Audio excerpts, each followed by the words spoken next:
भज नहीं पलैब हरि भज आम सीना हरि भज भज कहूँ एत संख्यार अच्छा समस्ते कौन भजुवे जाऊ न किसी रही जाइए ना अभजनिया पार्टी थे हौ भगवान से कथा बुझंतु बस एमती गोटे बेल आसब जिते बड़े केही आपणक पाखरे पड़िबेनी केही ना नेता ना जनता ना अभिनेता केही केवल कालिया को चाहे लुह गड़ौथिबे केवल सेई समय रे आजी कहूचु आपण कहू नांती सेते बेले कहिबा को केही नथिबे भे भे कांदी की कहिबे हे चकानयन अगतिर गति दीन दुख नाशन जदि ए कथा सत्य आज ठारू ता दंडरे खंडे दरखास्त पकेइले भूल हो जीव कि बोल जगन्नाथ भगवान जय हरि हरि बोल बोल हरि बोल बोल हरि हरि बोल बोल हरि बोल हरि हरि बोल बोल हरि बोल हरि हरि बोल बोल हरि बोल बोल हरि हरि बोल बोल हरि बोल हरि हरि बोल बोल हरि बोल हरि बोल हरि बोल हरि हरि हरि बोल हरि बोल हरि बोल हरि हरि हरि बोल हरि बोल हरि बोल हरि हरि हरि बोल हरि बोल हरि बोल हरि हरि हरि बोल हरि हरि बोल बोल हरि बोल हरि हरि बोल हरि बोल हरि हरि बोल बोल हरि बोल बोल हरि हरि बोल बोल हरि बोल हरि हरि बोल बोल हरि बोल हरि हरि बोल हरि बोल हरि हरि बोल बोल हरि बोल हरि हरि बोल बोल हरि बोल बोल श्री भागवत भगवान की जय भगवान को बड़ प्रिय स्तोत्र स्तव प्रिय हरि भारी प्रिय भगवान कर बड़ प्रिय तेणु मझे मझे मझे मझे टिके एकदम रिफ्रेश पुणी कथा आपण माने जानती इते प्रयास करी मध्य कंस हारीगला ये हूँ कंसर जीवन आपण सब भाविबे मो जीवन का सहित मिशुची भाविबे हाँ भागवत या भागवत किसी नहीं ना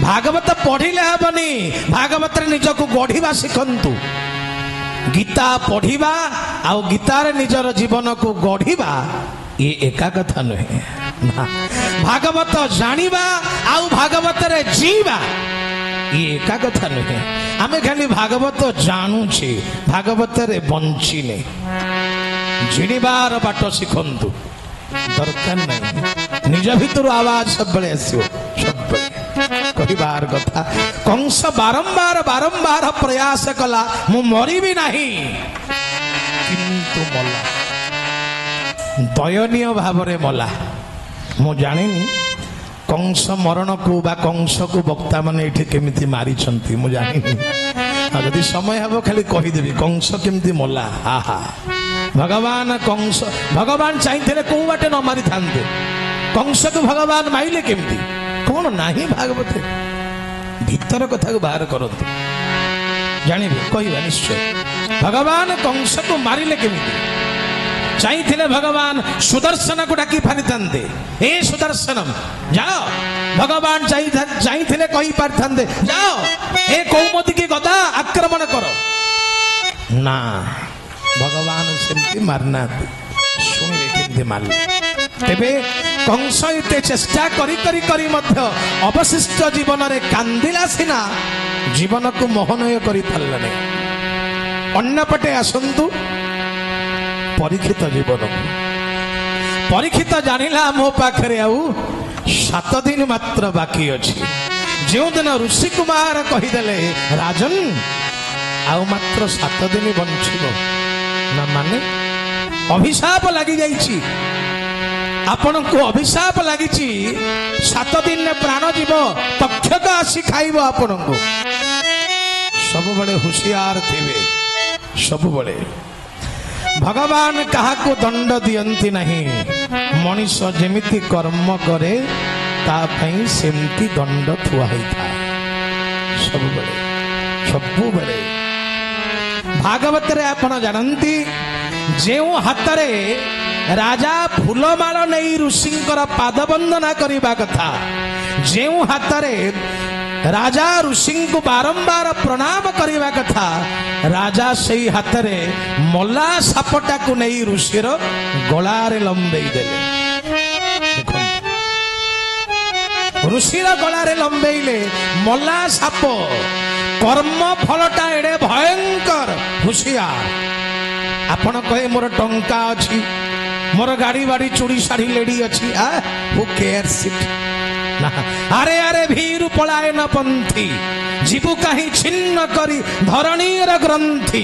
କାହିଁ ଭୀରୁ ନେବୁରେ ଆଶ୍ରୟ, ତୋର ସେଇ କୁଞ୍ଜ ବନ ଦେବକୀରେ ତୋତେଟି ଅଭୟ। ସଚି ରାଉତରାୟ ଛୋଟ ମୋର ଗାଁଟି ଯେ ଲେଖିଲେ, ତାଙ୍କର ଲେଖା।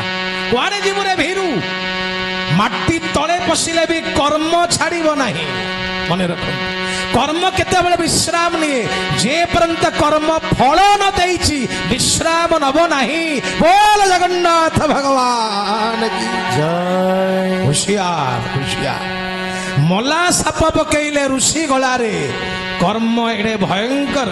କହିଲା କର୍ମ କଣ ଦେଲା, ଜିଅନ୍ତା ସାପ ଆଣିଦେଲା ନିଜ ଗଳାକୁ।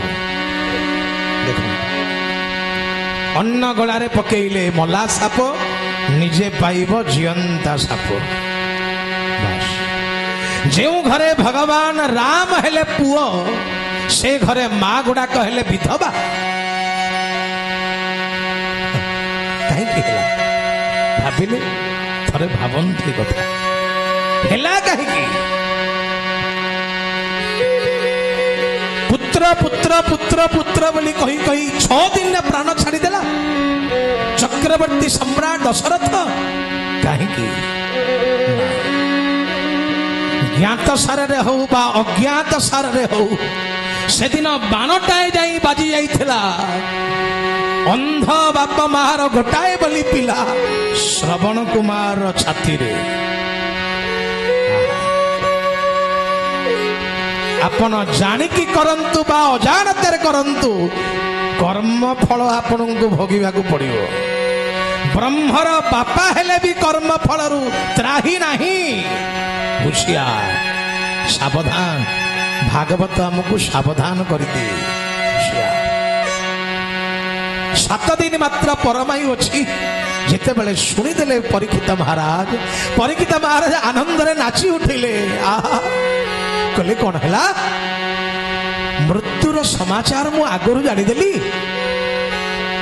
7 ଦିନ ବଞ୍ଚିବି, ବଡ ଭାଗ୍ୟବାନ। ଏ ସଂସାରରେ ତ କେହି ଜାଣନ୍ତି ନାହିଁ ପରବର୍ତ୍ତୀ ମୁହୂର୍ତ୍ତରେ ବଞ୍ଚିବେ କି ମରିବେ। ମୁଁ ତ ଆହୁରି 7 ଦିନ ବଞ୍ଚିବି ନା, ବଡ ସୌଭାଗ୍ୟବନ୍ତ ମୁଁ।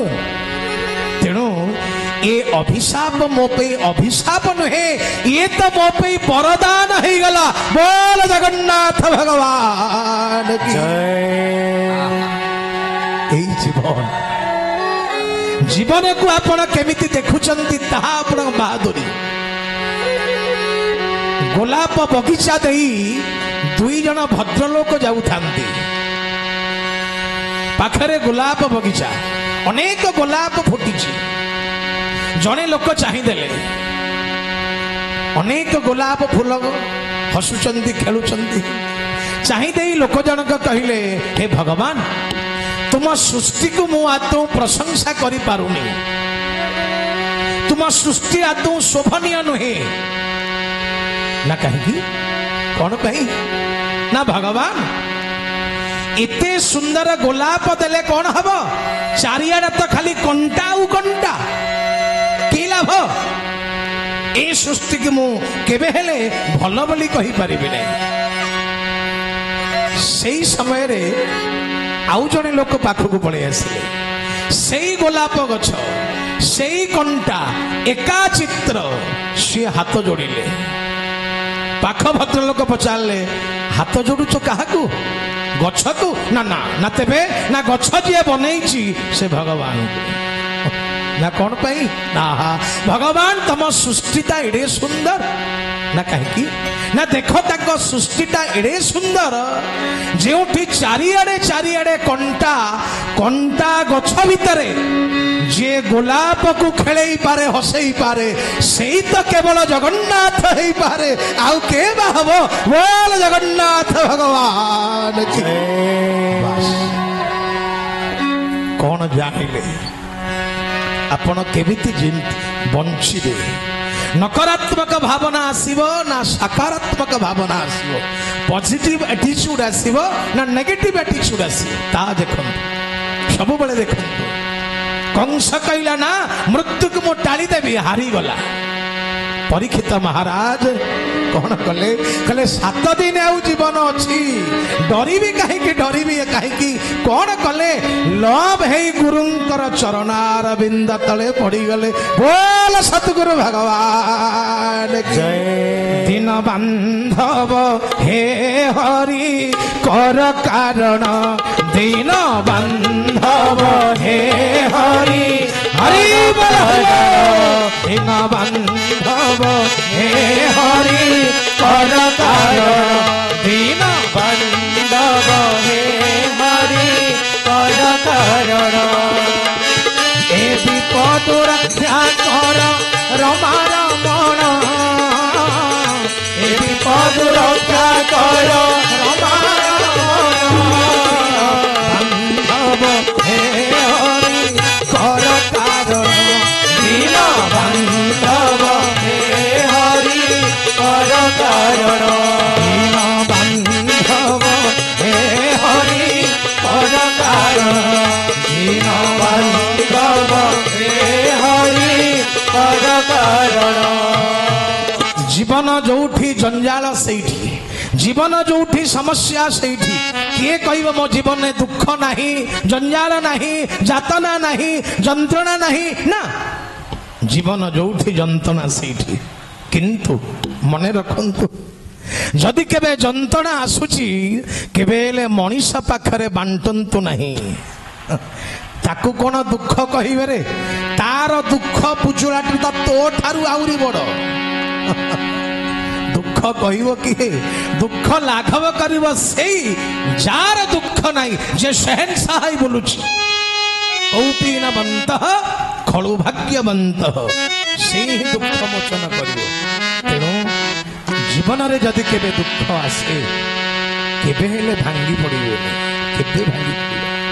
ଦେଖନ୍ତୁ, ଭଗବାନ ଜନ୍ମ ହେଇନାହାନ୍ତି କିନ୍ତୁ ମୃତ୍ୟୁ ପାଇଁ ପ୍ରସ୍ତୁତି ଆରମ୍ଭ ହେଇଗଲାଣି କଂସର।